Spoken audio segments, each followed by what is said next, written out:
A shocking flight north for the Dogs to face the Swans. The plane struck by lightning at Barry angered the gods. It was no bolt from the blue, Barry Hall's retirement announcement. Sydney's 2005 Premiership winning co-captain hoping for some final SCG heroics against his old side. A must-win game for both, looking to keep pace with the 8. Who else for the opener? Doesn't usually miss when he's directly in front. Looking to arrest a dismal home record this season, the Swans were physical early. Setting up camp in the forward 50, Sam Reid would thread their first before Adam Goodes showed what he was capable of.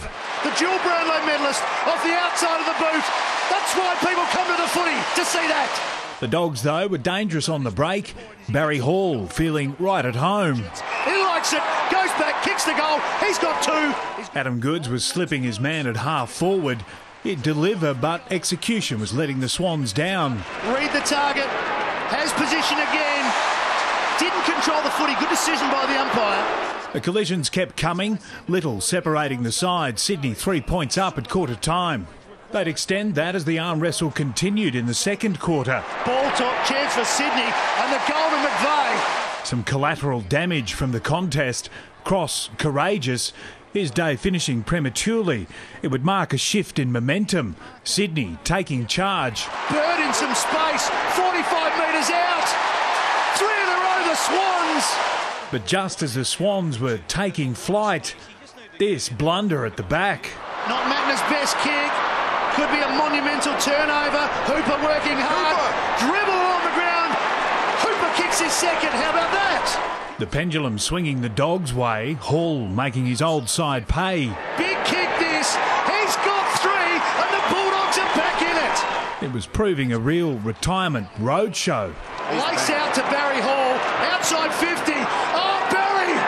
Oh, don't retire, you're on song! The Swans would respond though, McGlynn ending a run of 4 straight for the Dogs.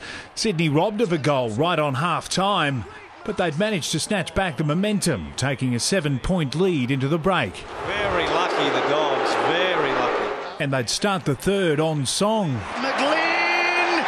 Oh, yes! It was turning into a dark day for the Dogs. Nothing was going right. But he gives it to Gian Siracusa, who hits the post. Can you believe it? Their one bright spot, Barry. For goal number 5, it's a big kick. Oh, he's a beauty, isn't he?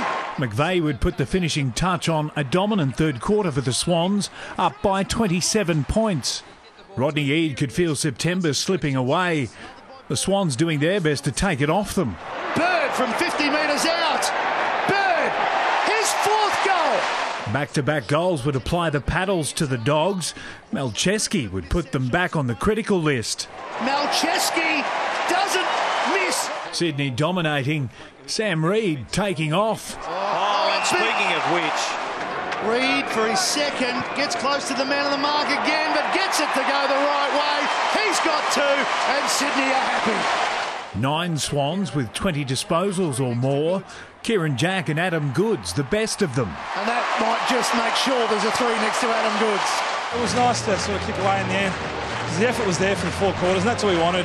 Last week we played good for 2 quarters and it just wasn't good enough against a top 8 team. So for us to get a win against a team that was really desperate, it was a great win for us. Sydney clawing their way back into the top 8. The 39-point win allowing the Swans to enjoy the bye next week. For the Dogs, their road to September that much harder. David Murdoch, Big Pond Sport.